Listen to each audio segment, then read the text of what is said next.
Good morning मित्रांनो आणि त्यांच्या मैत्रिणींनो. कसं काय चाललं आहे तुमचं? माझं बरं चाललं आहे म्हणल्यानंतर माझंच खरं चला म्हणलं थोडंसं फेरफटका मारून आपल्या दिवसाची सुरुवात छानपैकी करावी. आलो खाली ज्वारी करते. पाखरं खूप त्रास दिलेले आहेत, त्याच्यामुळे रोजच्याप्रमाणे आपली ड्युटी चालू झाली. थोडीशी पाखरं हाकालून आलो गावाकडते. हे काय दाराच्या समोर लावले तुम्ही म्हणचाल.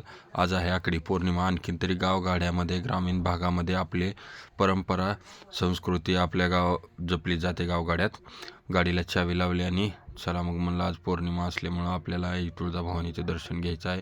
हे आहे आमच्या गावातील आई तुळजाभवानीचं मंदिर. चला तुम्ही पण माझ्याबरोबर दर्शन घ्या, पाया पडून घ्यावा, आई तुळजाभवानीचा आशीर्वाद घ्या. हे बघून घ्या तुम्ही आमच्या गावातील आई तुळजाभवानीचं मंदिर. व्हिडिओमध्ये तुम्हाला आत्तापर्यंत सविस्तर दाखवलं नव्हतं.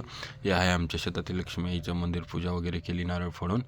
आमच्या चिरंजीवाच्या शाळेचा टाईम झालेला होता. चला म्हणलं त्याला पण घरी घेऊन जाऊ. आज म्हणतो बाबा मी गाडी चालवतो. चल म्हणलं चालव तू पण, कर आईशानी चालव गाडी. बसवलं त्याला गाडीवर आणि निघालो पुढे. आपला हरभरा काढायला चालू आहे. ऊन खूप असल्यामुळे सकाळ संध्याकाळ शिराळाचं काम केलं जातं, त्याच्यामुळे चला म्हणलं थोडं काम करू. नंतर झाले आपली पाखरं राखण्याचा टाईम आणि चला दिवस मावळला असल्यामुळे थोडीशी पाखरं राखून पाखराला त्यांच्या घरी पाठवून निरोप देऊन मी